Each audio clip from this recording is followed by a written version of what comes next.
A few years ago, I sat with a CEO who looked completely defeated. And the thing about chaos is that it can really bring out that imposter syndrome. He was talking about how his team is working harder than ever, running in circles. They're exhausted, frustrated, and he talked about how he was losing faith in himself and his leadership. Have you ever felt like this? Like, no matter how hard you and your team work, you just can't conquer the chaos? If so, you're not alone. Today, I'm going to share with you a quick diagnostic grid that will tell you what kind of chaos you're actually dealing with and what it's likely costing you. Here's why this matters. That same CEO, he had a board meeting coming up. He didn't need another list of initiatives. He really wanted to be able to go in to the board meeting, first, confident, and second, he wanted to be able to come in and say, here's what's happening, here's what it's costing us, and here's what we're going to do about it. Because when leaders can't name the problem with clarity, not only does it impact others' confidence in them, organizations fill that gap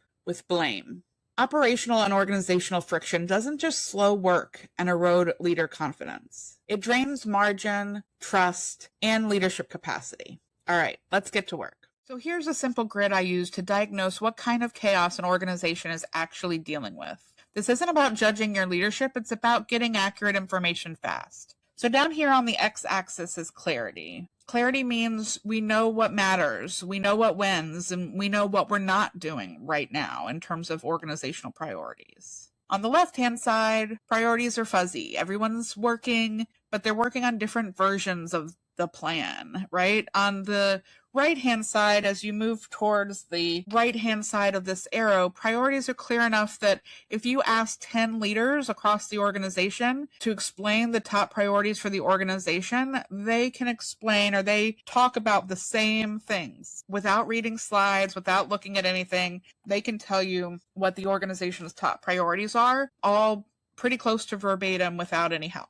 I sat with a leadership team once where every person could explain the organizational strategy beautifully, and none of them, not a one, described the actual same priorities. That's not a talent problem. They all had beautiful explanations about what the strategy was. It's a clarity problem. So we want to make sure we're towards the top of this piece, but as we're looking at our organization in current state, we want to be really honest about where we are. Are we... See if I can draw a straight line there. Are we on the left-hand side of this axis point or on the right-hand side? Now, on the y-axis is consistency. Consistency means, do we execute reliably or do we surge when we have to and scramble and stall and have performance or accountability issues?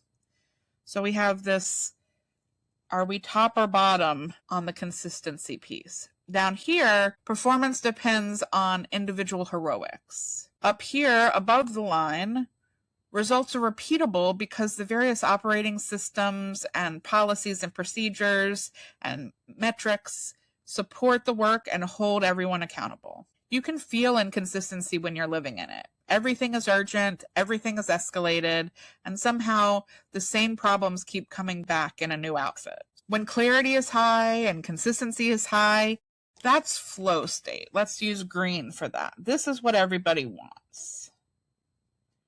Flow state. And flow state is our goal and it's our destination, but it's not a permanent end state. If you're an executive, you already know this. You can feel it in your bones. Organizations are living systems. They're always in motion. I like to think about it kind of like a flight.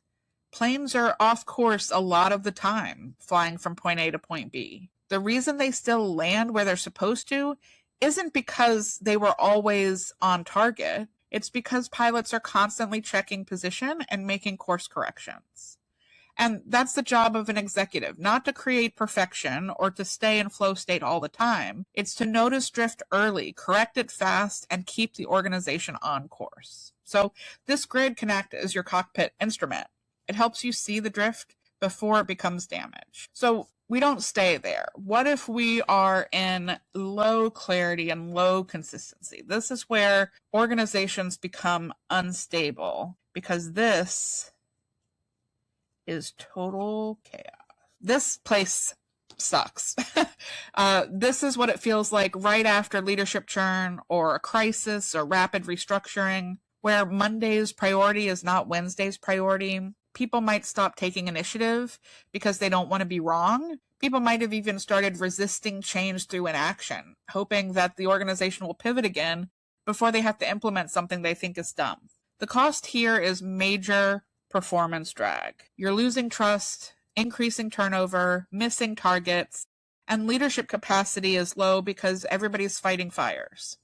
Not a good place to be. So if you have consistent success, consistency is high, but the clarity is low, everybody is busy, everybody is working to get things done, but the organization isn't moving forward as fast as it could because they are on the hamster wheel. So everybody's doing what they think is right, but this is where you have 10 dashboards and you still can't answer, what did we move forward because of all this effort?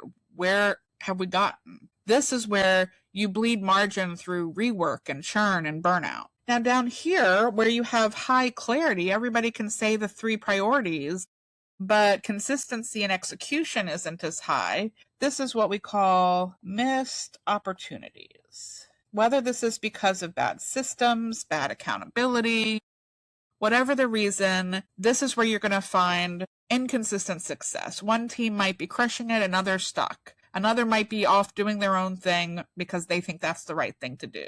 The CEO may repeat the strategy louder, but the organization just feels pressure and doesn't actually see it as more direction. This is where growth stalls, even if the plan is right. No matter what state we're in, we're losing some performance or profit or something else. And I call that the chaos bleed. We'll go back to red over here. Chaos bleed. So this is all about money plus time.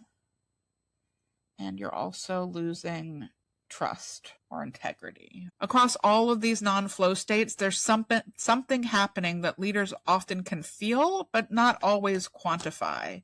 And I call that the chaos bleed. It's the meetings that exist because the system isn't in place. Or it's the escalations that happen because nobody trusts the handoff. It's the rework that shows up because priorities changed midstream. This is where the margin leaks. This is where your people get exhausted. This is where speed and success go to die. So the diagnosis, where do we sit in this diagram? Currently, today. This isn't about nice to haves. We all know we want to be up here. This is about where we really are so that we can diagnose it and start to fix it quick. I have 3 questions that I ask that gets to the heart of this diagnosis. The first one is the 10 leader question. If you were to ask 10 leaders across your organization, random leaders, to name the top 3 priorities of the organization, how many would say the same thing?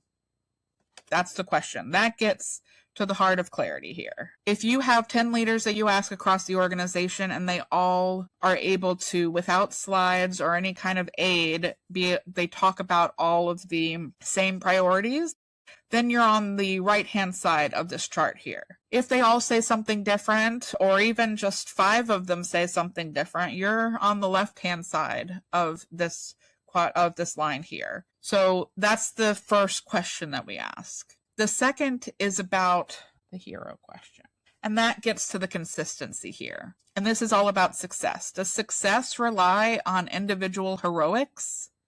Or is execution and success baked into how the organization operates? There are so many organizations I've gone into, and there is a person, a hero, who is the whole reason a department or division is successful. They're the ones that work overtime. They've been there so long. They know all the answers. They can do it with their eyes closed. And it's their heroics that are the reason why that division or department is successful, not because there's SOPs in place and processes and structures and systems in place so that whether that person is there or not, the organization is still successful. So if you are in an organization where you have a lot of those amazing people who are the heroes of the organization, you're going to be below this line in terms of consistency because you're relying on individual heroics instead of success baked into the organization. If instead everything has a system and process, everybody can kind of fill in for one another in a pinch because everything is baked into the organization, then you're going to be above this line. Now that we have those 3 questions, we should be able to kind of put a dot onto the quadrants here. So if we say we've got about 4 people out of 10 who said the right thing, then we're somewhere here on the thing. And if we have some systems, probably more than not, but we do have some divisions or departments that have those heroic individuals, maybe we're here, just barely in the hamster wheel area, right? So we can put the dot. And then the last question I ask is kind of a validation question and gets to that chaos bleed. These are the friction point questions, right? So this is about where do things break most. If you are having things around systems and processes and accountability pieces, individual behaviors, that is a consistency piece. So if you have frictions that are because you have low consistency, again, you'd be lower than the horizontal line here in the middle. If your friction points are mostly around whether your priorities were clear or not, or your decision authority process was clear or not, those are going to be clarity things. So if your friction points are mostly clarity based, then you'll make sure you're on the left-hand side of this vertical line. That can be a test for you and also give you an idea of your chaos bleed.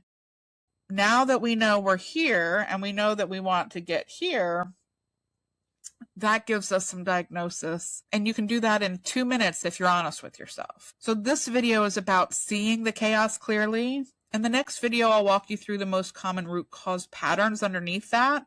That's the pathology, because the same quadrant, somebody could have this dot here for very different reasons depending on the organization.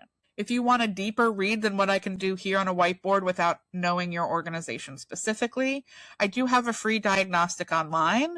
It asks you 14 questions to give you your dot on the organization, and then there's actually a place where you can put some simple organizational numbers into a calculator, and it will use where your dot is and the input that you put into the calculator to give you financial numbers and ranges for your chaos bleed. It's quick and practical. You can download a PDF results page and it'll give you a clearer starting point. If you want to use that, you can do the link below. One last thing before we go. Getting clarity like this can be intoxicating. And one mistake that a lot of leaders make right here is they try to fix everything at once. And that can actually make chaos get louder. I once watched a CEO leave a meeting like this and launch 6 initiatives in 2 weeks. The org didn't get any better. It got numb, not because people didn't care, but the system couldn't absorb the amount of change he was trying to make all at once.